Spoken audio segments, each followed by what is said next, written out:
We're getting down to it, folks. We're getting down to it. I'm Jake.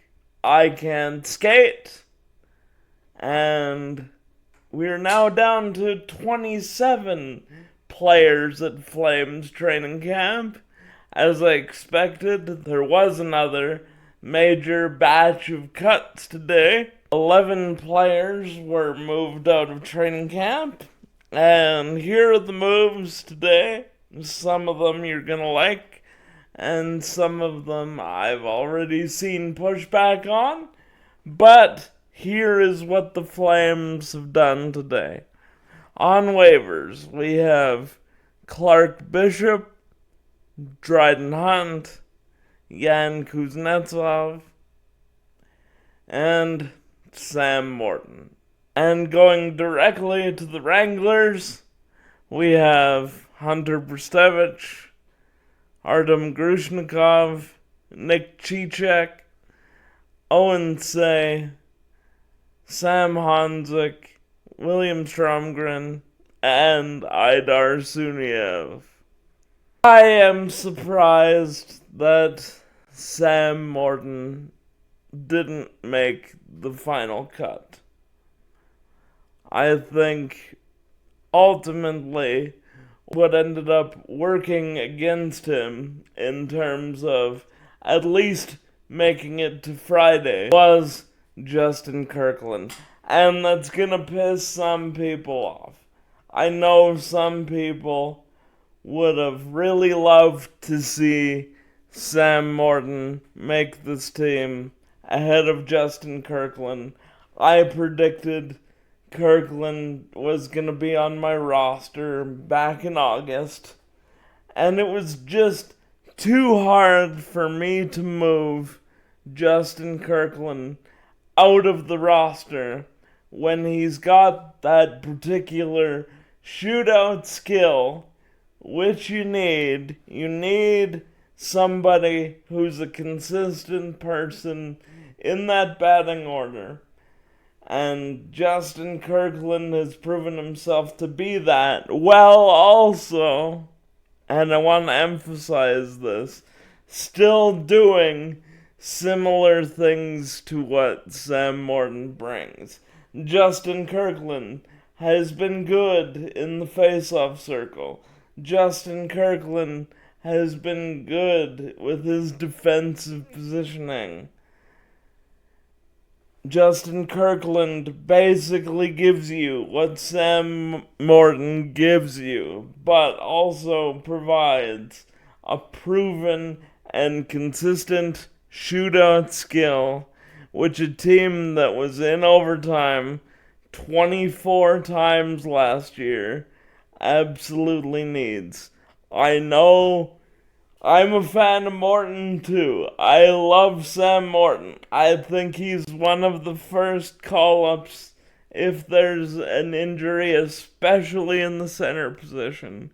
But if we're putting a team together, even I couldn't put Sam Morton ahead of Justin Kirkland because that shootout skill is so valuable, and he brings similar skills to what Sam Morton brings anyways. As far as Bishop, Hunt, and Kuznetsov, I'm not too concerned about losing any of those guys. I think Kuznetsov potentially somebody to look at. Morton, I think other GMs will take a long look at, but I don't think necessarily he gets taken. I think he showed enough in camp that the Flames would only put him on waivers if they believed that he was going to clear. And I believe all four of those guys will clear. I could be wrong.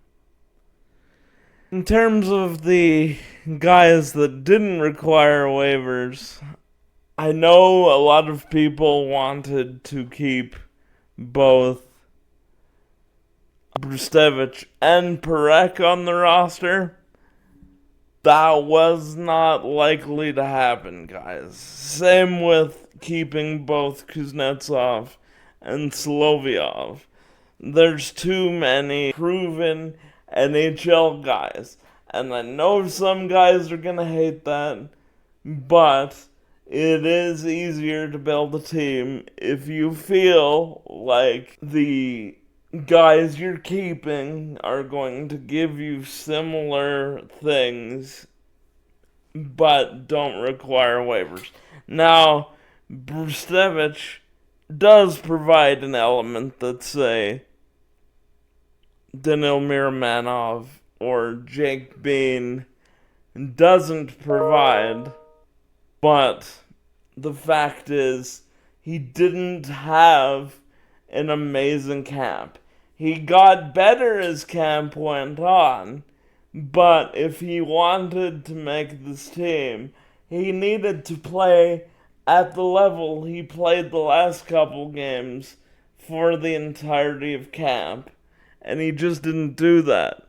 And that's a similar reason why we're seeing Sam Honzek go down. I'm moderately disappointed in Sam Honzek coming out of last year, but he's certainly been beaten by Rory Cairns, and this is absolutely the correct person to send down. I'm sure he's going to have an excellent season with the Wranglers. I'm actually very excited to see this Wranglers team. If we're being honest, if we're being intellectually honest with ourselves, not what we would have liked, not a player we personally like better, I don't think a lot of us could be intellectually honest and say that one of these guys should still be there. The one person I will hear that argument on is Sam Morton, but it would have meant making one of Lomberg, Pospisil, or Justin Kirkland available, and I don't think the Flames were willing to do that. We can make an argument whether that's a correct mindset or not, but I don't think it was realistic to see Sam Morton make it past today. And I don't think he gets claimed. I think people take a long look and decide to keep what they have internally. Now, we can get into what the last few battles look like. And if I'm Danil Miramanov, I'm a little concerned today because after these cuts were made, Ilya Solovyov not only remained with the team, but he was given a pairing with Jake Bean today, and Danil Miramanov was nowhere to be found in the practice lineup, and that was very surprising to me. If I'm Danil Miramanov, I'm starting to maybe think that Zane Perek isn't the only person who earned a spot here. Similarly, we are seeing Matvei Grittin put with Backlund and Coleman in practice today. And that is a very regular pairing. I'm kind of surprised. He absolutely earned the right to make it to today and get into at least one more preseason game. But what that pairing tells me is that if he does well on Wednesday, he may just push one of those guys, like, I'm gonna say Martin Pospisil, because again, I don't see the Flames getting rid of Justin Kirkland. I just don't see it. But Martin Pospisil, until yesterday, was not looking like himself in camp. And I think Matvey Gruden has done enough in the last week that they're starting to look at ways to keep him and Rory Cairns, which I don't think was the plan a week ago.